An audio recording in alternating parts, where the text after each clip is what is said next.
नमस्कार दोस्तों, मैं डॉक्टर अजय जहांगीर, शोल्डर और नी ऑर्थोपेडिक सर्जन, जयपुर। दोस्तों, आज की वीडियो में हम चर्चा करेंगे कि एसीएल की सर्जरी के लिए आप कौन सा ग्राफ्ट चुनें।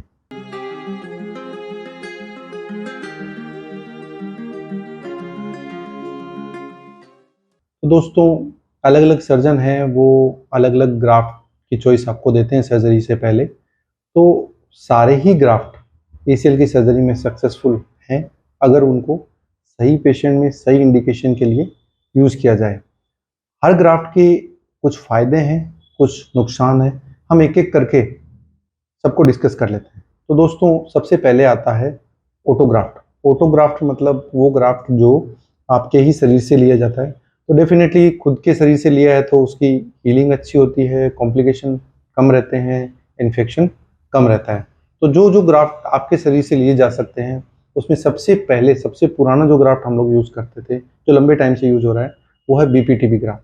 तो बीपीटीबी ग्राफ्ट में क्या करते हैं, जो पटेला की बोन ऊपर है वो यूज़ करते हैं, नीचे पतले टेंडन यूज़ करते हैं और उसके नीचे टीबिया से भी बोन लेते हैं। तो ये बोन पतले टेंडन बोन ग्राफ्ट है। इसमें एडवांटेज ये है कि जो हड्डी है वो दोनों तरफ में फिक्स होती है। तो हड्डी टू हड्डी है वो यूनियन बहुत अच्छा होता है, मतलब जो ग्राफ्ट है वो जल्दी जुड़ता है। बाकी सारे सॉफ्ट टिश्यू ग्राफ्ट हैं, प्योरली सॉफ्ट टिश्यू ग्राफ्ट हैं, जिसमें जैसे जो टेंडन यूज़ किया वो हड्डी में जाता है, दूसरी जगह जो टेंडन यूज़ किया वो हड्डी में जाता है। तो इसकी हीलिंग है वो कंपेरेटिवली थोड़ी स्लो होती है। तो ये जो टेंडन ग्राफ्ट है बहुत लंबे टाइम से यूज़ हो रहा था बीपीटीबी, और इसकी हीलिंग भी बहुत अच्छी थी, एथलीट्स में रिजल्ट भी बड़े अच्छे थे। लेकिन कुछ चीज़ें इसमें देखी गई कि ये टेक्निकली बड़ा चैलेंजिंग था इस ग्राफ्ट को निकालना, सर्जिकल प्रोसीजर भी थोड़ा लंबा रहता था, और कुछ पेशेंट्स में जो नीलिंग करते थे, नीचे बैठते थे, उनमें आगे की साइड में एंटीरियर नी पेन, आगे की साइड में दर्द रहता था। तो ये प्रैक्टिकली बहुत ज़्यादा सिग्निफिकेंट नहीं था, ज़्यादा प्रॉब्लम पेशेंट्स को नहीं रहती थी, लेकिन पेशेंट्स को ये प्रॉब्लम थी कि आगे की साइड में पेन रहता था, डिस्पाइट कि ये जो ग्राफ्ट है बहुत अच्छा हील होता है। तो फिर नए ऑप्शंस खोजे गए, तो उसके बाद में आया हैमस्ट्रिंग टेंडन का ग्राफ्ट। तो ये जो हैमस्ट्रिंग टेंडन का ग्राफ्ट है ये बहुत लंबे समय से यूज हो रहा है, और इसकी भी जो सक्सेस रेट है वो काफ़ी अच्छी है। ये बहुत छोटे से चीरे से निकाल लेते हैं, घुटने के बिल्कुल पास से निकालते हैं, और इसकी हीलिंग रेट भी काफ़ी अच्छी है। लेकिन थियोरेटिकली और कुछ जो पेपर्स हैं उसमें देखा गया है कि ये ग्राफ्ट है कुछ समय के बाद में थोड़ा लूज पड़ सकता है। लेकिन उन भी पेशेंट्स को जिनमें थोड़ा लूज भी पड़ा है उनको भी कोई क्लिनिकल प्रॉब्लम्स नहीं देखी गई है। उनका भी जो एक्टिविटी लेवल है वो बाकी जो ग्राफ्ट है उनके कंपेरेबल रहा है। लेकिन समय के साथ में फिर से परिवर्तन हुए, लोगों ने और भी ग्राफ्ट यूज किए। तो हम लोग भी पहले हैमस्ट्रिंग ग्राफ्ट बहुत यूज करते थे, लेकिन हमें लगा कि इससे भी और कोई बेहतर ग्राफ्ट है वो यूज अगर किया जा सकता है, तो हम लोगों ने जो पेरोनियस लॉन्गेस्ट टेंडन ग्राफ्ट है वो यूज करना स्टार्ट किया। अब हैमस्ट्रिंग में टेंडन में ये समस्या है अपने पास में कि 2 टेंडन लेने पड़ते हैं। अगर आप सिर्फ एक टेंडन लेते हैं तो उसको जब आप 3 गुना करते हैं या 4 गुना भी कई बार कर लेते हैं, तो भी आपका जो ग्राफ्ट का साइज है वो 7 से 8 पहुंचता है, और दूसरा टेंडन यूज करने के बाद में मैक्सिमम 8.5 पहुंच जाएगा। लेकिन पेरोनियस लॉन्गेस्ट टेंडन के साथ में एडवांटेज ये थी कि बहुत लंबा थिक ग्राफ्ट है, इसकी जो फाइबर्स की क्वालिटी है वो भी बड़ी अच्छी है, और सिर्फ एक टेंडन निकालने से आपको काफ़ी लंबा और मोटा ग्राफ्ट मिल जाता है, जिसका डायमीटर 9 प्लस होता है, कई बार 10 सवा 10 भी पहुंच जाता है। तो ये ग्राफ्ट है, इसकी स्ट्रेंथ डेफिनेटली हैमस्ट्रिंग ग्राफ्ट से बहुत अच्छी है, प्लस क्वालिटी भी बहुत अच्छी है।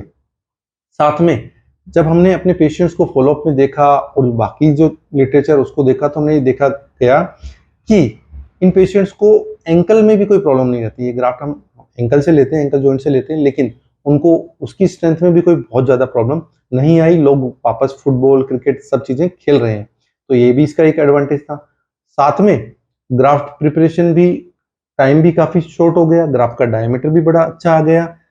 साथ में घुटने के पास में से जब हैमस्ट्रिंग ग्राफ्ट लेते तो उसमें से जो झिल्ली पेरियोस्टियम को हटाते थे उसमें इन्फेक्शन रेट भी नीचे रहती थी, वो भी कम हो गई। तो हमने समय के साथ में ये अपने एक्सपीरियंस से ये पाया, और बाकी जब सर्जन्स है उनसे भी जब पता किया, तो ये पाया गया कि जो पेरोनियस लॉन्गेस्ट ग्राफ्ट है उसमें जो सक्सेस रेट है वो हैमस्ट्रिंग से कंपेरेटिवली थोड़ी बेटर है, और थोड़ा सा इसमें पहले से कुछ सुधार है।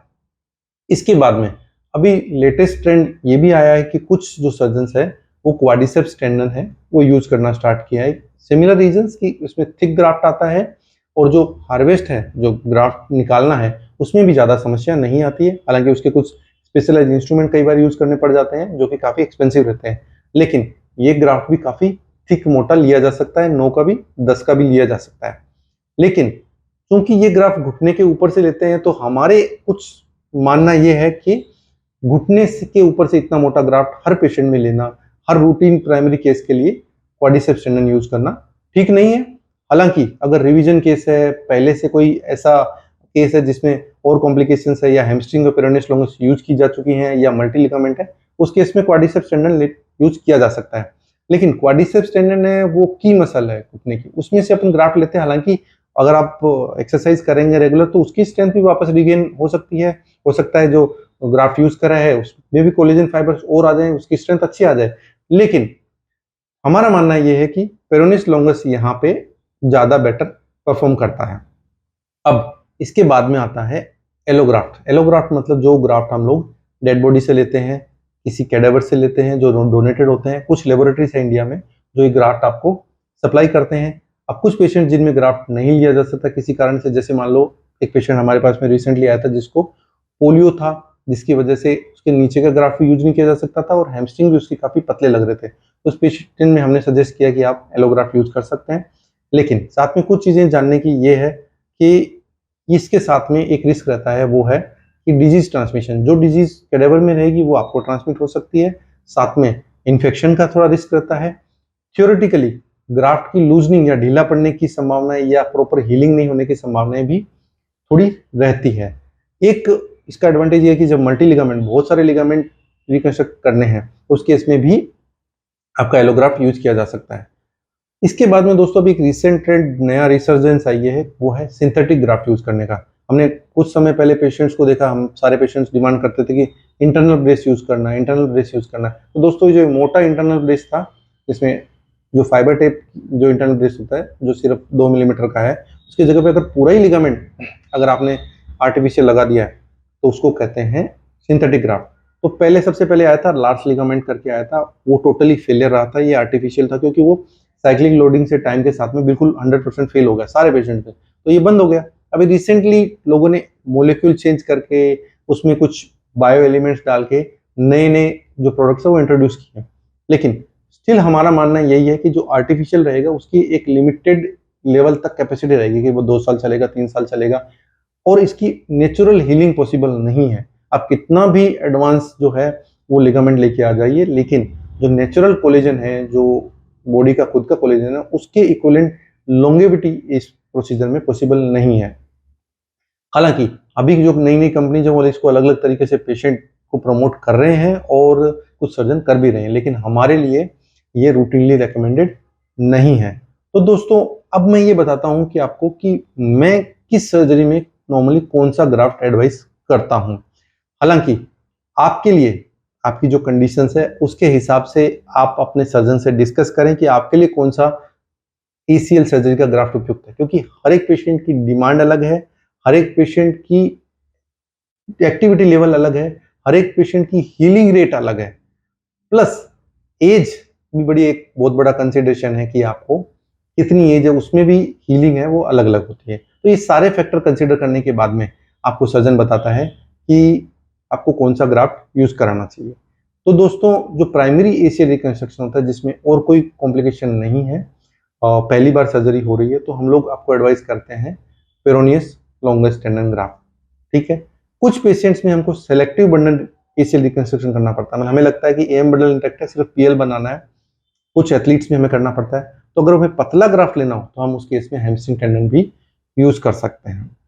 अगर अगर आपको रिवीजन सर्जरी की जरूरत है, आपकी पहले सर्जरी हो चुकी है जो फेल हो चुकी है, चाहे वो हैमस्ट्रिंग यूज हुई हो या फिर आपकी पेरोनियस लॉन्गस यूज हुई हो, तो उस केस में हम लोग आपको एडवाइस करते हैं BPTB, bone patellar tendon bone graft.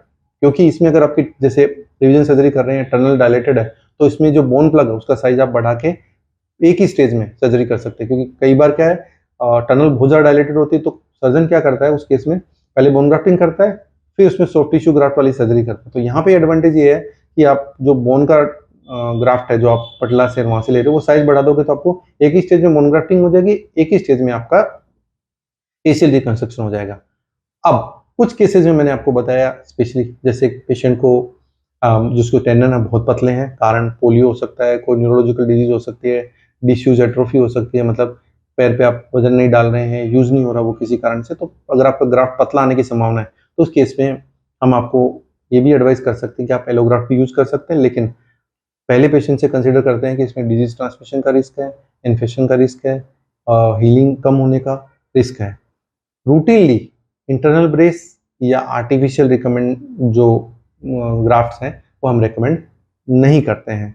तो दोस्तों, एक एक ग्राफ्ट की जो प्रो एंड कॉन्स है मैंने आपको समझाए, लेकिन हर एक इंडिविजुअल पेशेंट का केस अलग है।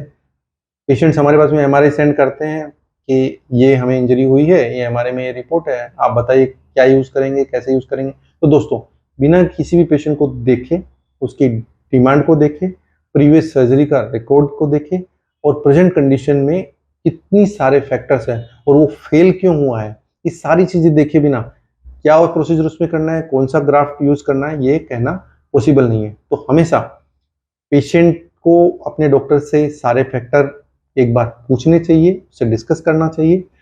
इसके साथ में दोस्तों एक चीज़ और कहना चाहूँगा कि सिर्फ जो प्रॉपर ग्राफ्ट है वही एसीएल की सर्जरी की कोई सक्सेसफुल होने की गारंटी नहीं है। साथ में उसकी जो टेक्निक है, कौन सी टेक्निक है उससे किया जा रहा है, साथ में प्रॉपर रिहेबिलिटेशन, हमेशा अच्छे से एक्सरसाइज करना, जो प्रोटोकॉल बना है उसको फॉलो करना और हमेशा अपने जो ऑपरेटिंग सर्जन उसके जो निर्देश हैं उसका पालन करना, इससे एक एसीएल की सक्सेसफुल सर्जरी की गारंटी दी जा सकती है।